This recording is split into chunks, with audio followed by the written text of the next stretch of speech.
Debbie,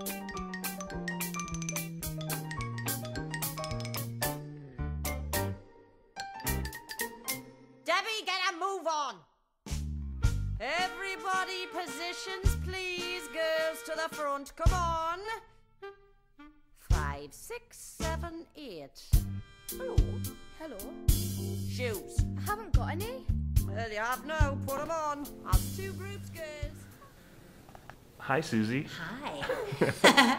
We are here in some fancy swank room at the Buell Theater. Yes, the view from my gardens. Yes, we should give people a look. It's not real. Welcome back to Denver. Thank you. So good to be back, I'm telling you. What is it like for you to be performing in Billy Elliot of the Buell Theater stage where you grew up? Well, I'll tell you, first of all, I'm so proud of this show.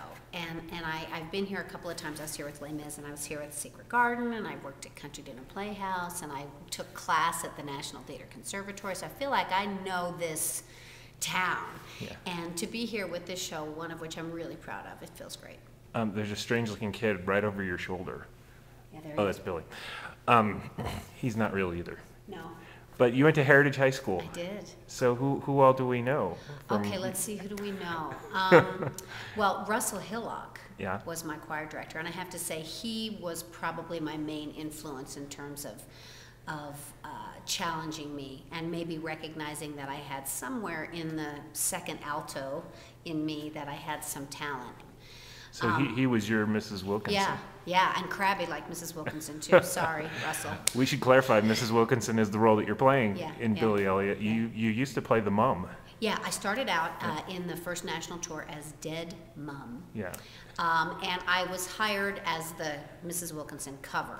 What is Mrs. Wilkinson's role in all of this? Well, she's the dance teacher. She's no nonsense, jaded, blue eyeshadow, cigarettes, wears the most fabulous outfits from the 1980s, everything with leg warmers.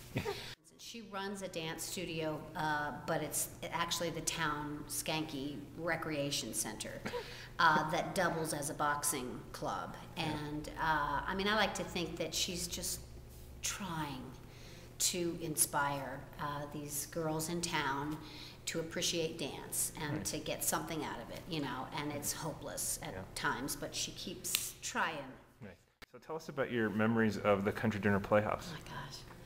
Okay, so I can remember going to the Country Dinner Playhouse when I was like in junior high, and the stage, the barnstormers that come down and then they do the pre-show. It was such a wonderful place. I'm sad that it's not here anymore. Then I auditioned many years later to do Me and My Girl. You starred with Terry Rhodes. Yes, Terry Rhodes and Lisa Sims. Yeah.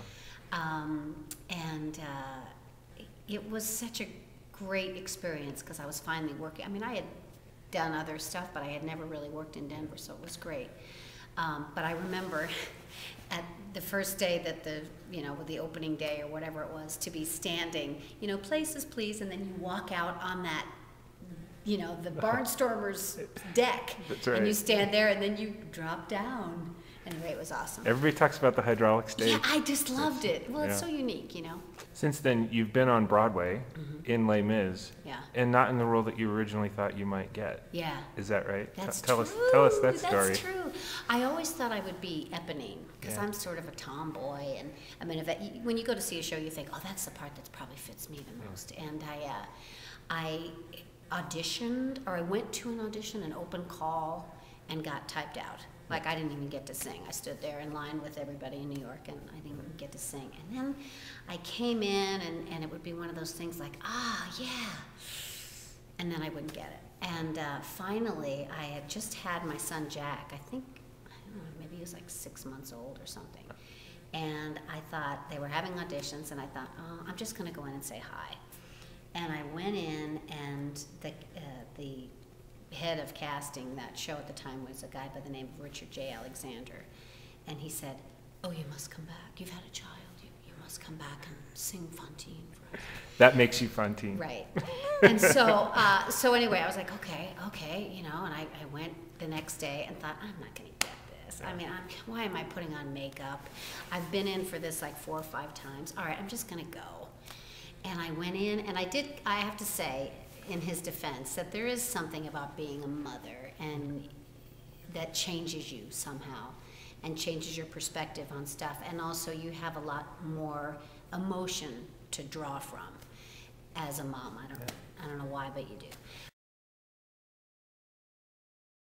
So I sang I Dreamed a Dream, and immediately after he said, we'd like you to do Fontaine. And I remember like dropping to the ground. Because it was you are now a Broadway actress. Right. So anyway, it was awesome, and to do that show, which is something that sort of reminds me of Billy Elliot in a way. Both of those are really dramatic, innovative, smart, challenging, shows. Well, being on the road with 24 kids, I imagine your experience as a mother comes in handy. All the time, backstage, guys. What does make this show so honored and so different, perhaps, than a lot of the musicals that are coming out these days? And I mean, to me, the whole story is about a kid who discovers that he's good at something, and how important it is and awesome it is that people kind of rally around him and push him and challenge him. Is it still special for you to come back Absolutely. and play? What makes it so?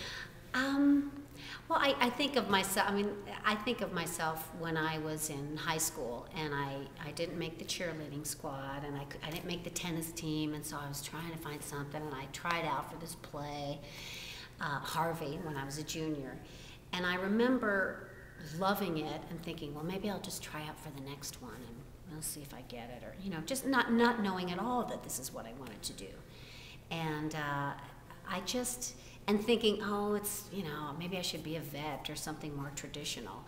And it was actually my mom and my dad both who were so supportive of, like, you got to do, ultimately at the end of the day, you have to do what you love to do.